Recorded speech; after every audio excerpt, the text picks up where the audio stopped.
ഉത്തർപ്രദേശിലെ റായ്ബറേലിയിൽ രാഹുൽ ഗാന്ധി നാമനിർദ്ദേശ പത്രിക നൽകി. 2004 മുതൽ സോണിയാഗാന്ധി വിജയിച്ചു വരുന്ന മണ്ഡലമാണ് റായ്ബറേലി. ഉത്തരേന്ത്യൻ ഹിന്ദി ഹൃദയഭൂമിയിൽ രാഹുൽ ഗാന്ധിയെ മത്സരിക്കാൻ വെല്ലുവിളിച്ചിരുന്ന BJPക്ക് മറുപടിയാണ് റായ്ബറേലിയിലെ രാഹുലിൻ്റെ അരങ്ങേറ്റം. നെഹ്റു കുടുംബം കാലങ്ങളായി കൈവശം വച്ചിരിക്കുന്ന മണ്ഡലമാണ് റായ്ബറേലി.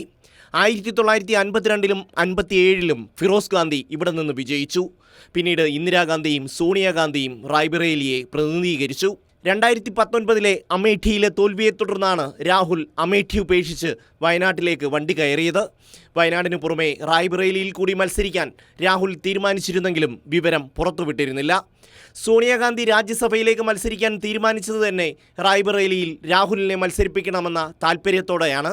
മുൻ കോൺഗ്രസ് നേതാവായ BJPയുടെ ദിനേശ് പ്രതാപ് സിംഗാണ് രാഹുൽ ഗാന്ധിയെ റായ്ബറേലിയിൽ നേരിടുന്നത്. അമേഠിയിൽ കിഷോരിലാൽ ശർമ്മയാണ് കോൺഗ്രസിൻ്റെ സ്ഥാനാർത്ഥി. പ്രിയങ്ക ഗാന്ധിയും സോണിയാഗാന്ധിയുമൊത്താണ് രാഹുൽ ഗാന്ധി റായ്ബറേലിയിൽ എത്തിയത്. റായ്ബറേലിയിൽ മത്സരിക്കുന്നത് സംബന്ധിച്ച വിവരങ്ങൾ പുറത്തുവിടാതിരുന്നത് രാഹുലിലേക്ക് മാത്രം മാധ്യമശ്രദ്ധ ലഭിക്കാൻ വേണ്ടിയാണെന്ന് കോൺഗ്രസ് വിശദീകരിക്കുന്നു. Election desk, Kairali news.